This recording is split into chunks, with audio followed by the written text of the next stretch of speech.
Evening everyone, এখন 7টা বাজে, চলে এসেছি রান্না করে চা বসাতে। চাটা ফুটে গেছে, তাই বারবার দেখছি পড়ে না যায়।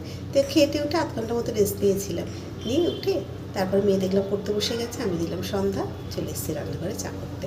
নিচের বাচ্চারা এত চিৎকার করে খেলাধুলা করছে, একটা দিন ওরা ছুটি পায়, সময়টা নষ্ট করতে চায়, মারাও কিন্তু আর ডাকছে না। দেখুন তো গলিতে খুব আলো আছে, এই জন্যই খেলছে। 7টা বাজলো, এই যে চা হয়েই এসছে, গ্যাসটা অফ করে দিই।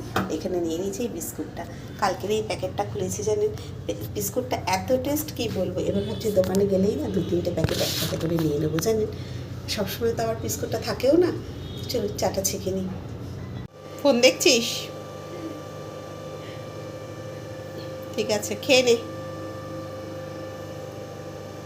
এখন বাজে 8:30, চলে এসেছে রাতের খাবার বানানোর জন্য। আজকে বানাবো ঘরোয়াভাবে ফ্রাইড রাইস। দুপুরে যে ভাতটা আছে সেই দিয়ে বিনস দেবো, গাজর দেবো, ফুলকপি দেবো, একটু আলু আর ক্যাপসিকাম, আর মটরশুঁটি তো আছেই, ওটা দেবো। এখন ফুলকপি যাতে দেবেন তাতেই ভালো লাগে, একটু ফ্রাইড রাইস মতো করলেও ফুলকপিটা বেশ ভালো লাগে।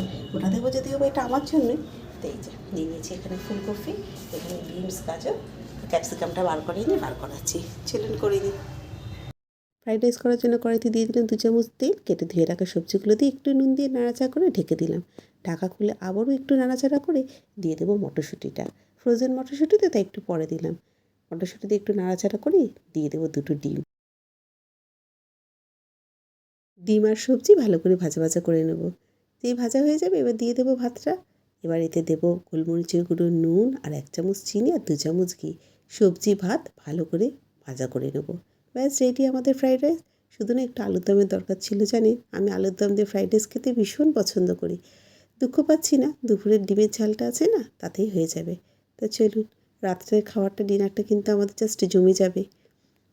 সবাইকে জানাই গুড নাইট। ভালো থাকবেন, সুস্থ থাকবেন, সাবধানে থাকবেন।